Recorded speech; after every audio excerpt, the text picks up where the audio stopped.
Welcome, Edgar. Welcome in Italy. You told me you came in 2022 and in other places in Italy, so it's not your first time, but welcome again. And you have a huge experience in this field of research, so we are very pleased. We are very pleased to have you here to share your great experience. So I have some questions for you. And I asked you kindly to be sharp in terms of timing so we can explore all the questions. The first question is, could you share what your observation about what did change in these 30 years?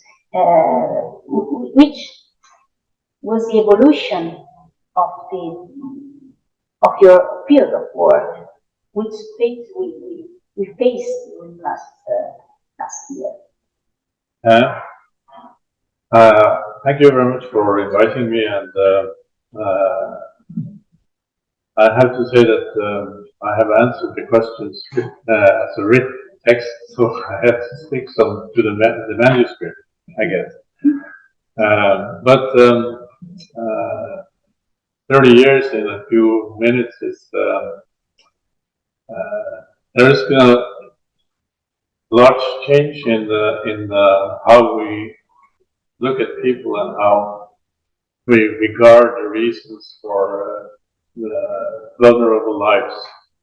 It's been moving from a social democratic socialist view of society as a place where everyone should be solidaric and equality and solidarity was very strong views when I was young, and I think that was from very much of Europe. And what we have,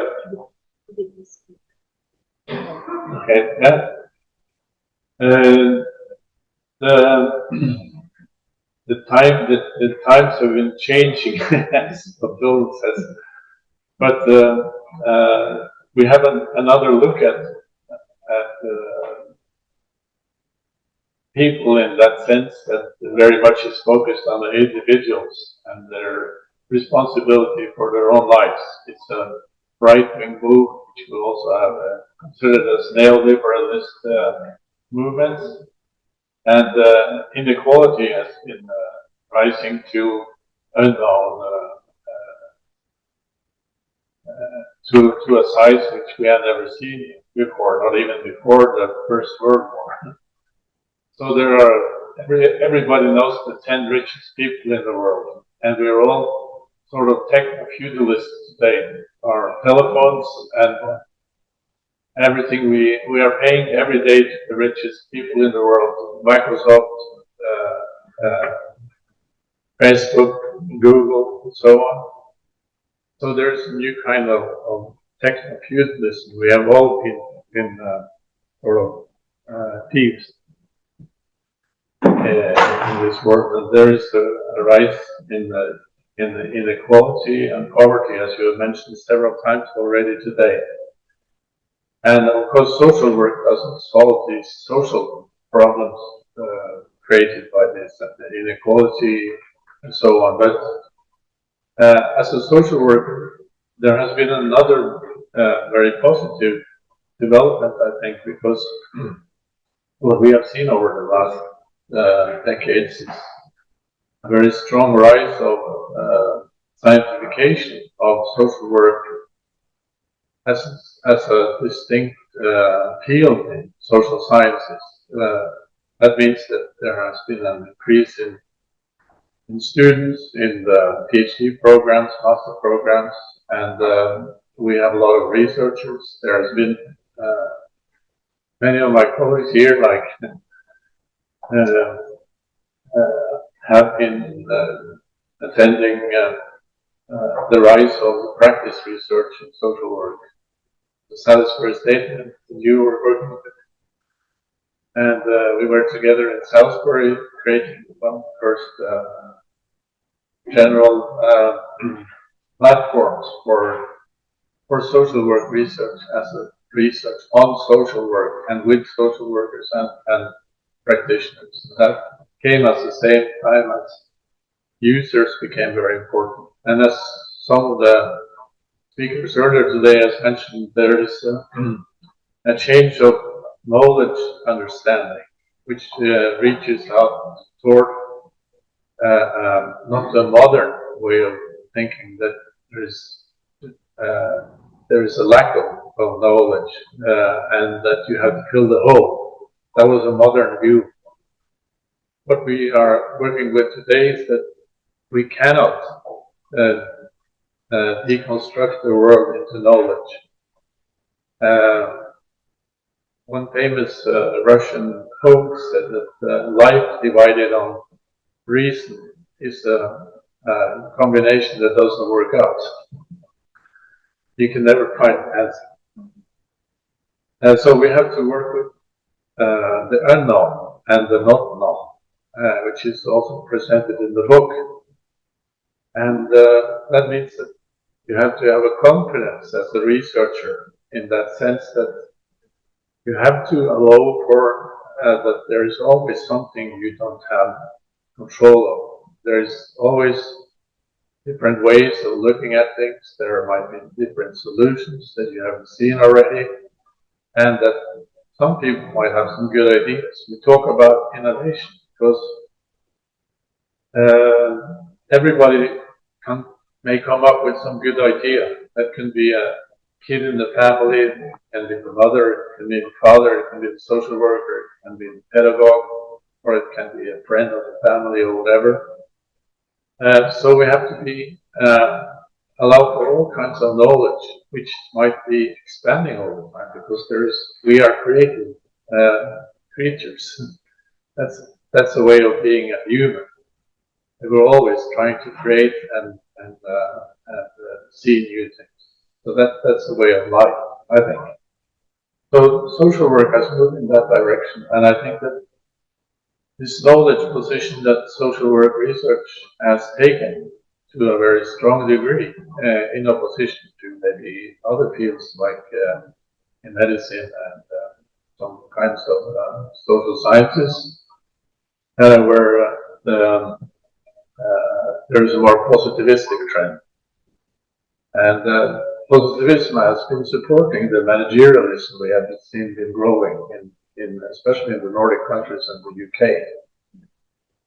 which I know a lot about, and Brid may say more about that later. But I think that some of the social work today is about, and also the science and research in social work is about how we can beat the problems of computerization and managerialism and move into a place where you work and you meet real people, you meet real problems, and you don't necessarily have all the answers. So I think that this combination of having a huge challenge with rising poverty and inequality and the politics around this opens for a critique of society and also of social policies. But working with people, you have to also to be sensible to how this affects lives and how they can cope with it.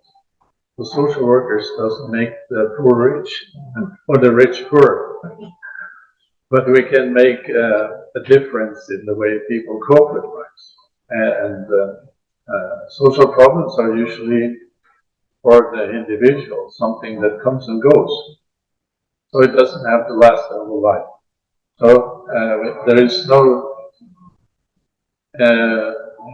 meeting people. You have to be a human. You have to share emotions and so on. But as a scientist, you know, just have a step back and see what are we able to know, what kind of knowledge can we create, and what kind of methods can we use to cope with this unknown all the time. So I think that's over the years, I think that social work has chosen a way to knowledge and to create knowledge together with the people they work with as social workers. So the combination of scientists and social scientists and social workers may be combination that may work out sometime. And I think that's some of the stuff we have presented in the book, because we have been doing a lot of work on neoliberalism and all the challenges for social work and society and social policy. And many of my colleagues have had projects which have turned out very good in some places, and there have been some positive changes. And we thought we need some medicine that maybe have a future, which is better than just complaining about how bad everything is. So it's a positive book, I think. Okay, great. So thank you for this synthesis of 30 years and also for the inspiration for today, for the future. My question is more personal, honestly, but it's interesting because it's about yourself. I mean, in this long journey, I guess you change yourself. So what did change your vision, your view, which were the most impactful experience that changed your view about your job? Or even today? Yeah. I guess when I was young, I was like the Pete's teacher. My slippers were red, and I was an angry man. I've been concerned about justice, I will say, rights to people, and I'm personally inclined to like situations where people can work together and be creative and have a positive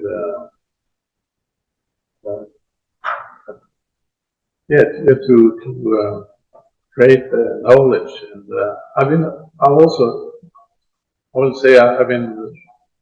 a contender or using statistics a lot, and that doesn't really fit with because some of them are qualitative methods that may be used in many ways. But I think that there are so many myths that have been created about the way people work, what the workplace looks like, and so on. And some of this is in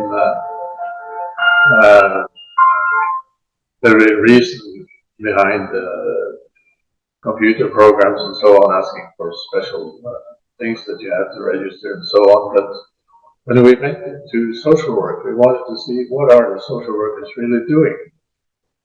And by using the technology that came in the early 80s, 90s, we started using the computers immediately, because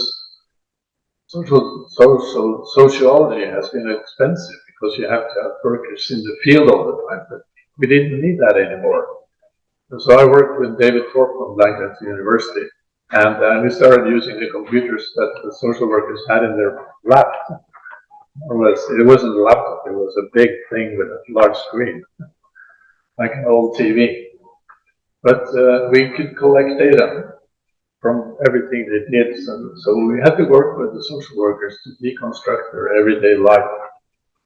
And this knowledge completely changed the idea that the social workers said we didn't have any idea what we really were doing, because they were very much concerned with the people we met that challenged them and so on. So after 2 weeks of work, they could remember some tragic meeting with the family and so on. That took all their cognitive energy. So that was what was left. But when we looked at what they had been doing, that was completely different. The thing that they remembered had taken maybe a 1 hour work, but the other 35 hours of work during the week they had forgotten. It's like you don't remember what you had for dinner 2 weeks ago, or so on. That's the kind of way that it works.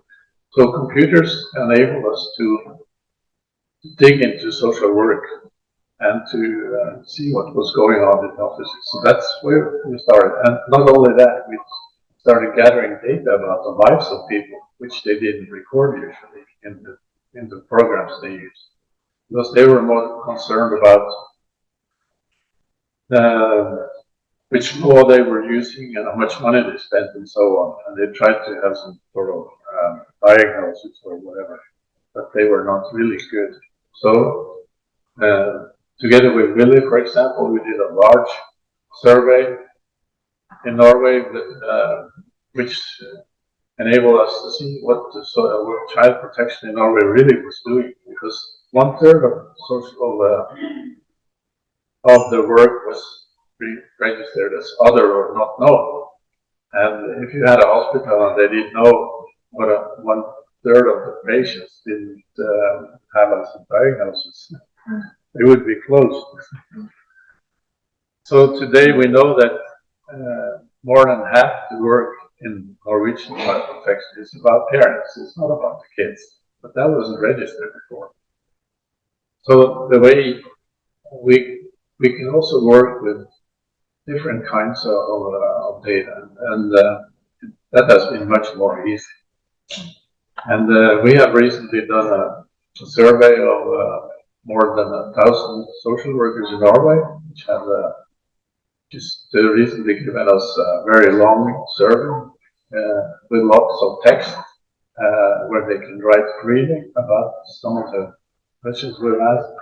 So we have a huge amount of data which we just started analyzing, and that was impossible with whole technology. So I think technology has been a really huge resource for doing science in a much cheaper way. Now we can just send out things on an email, and that would cost us a fortune.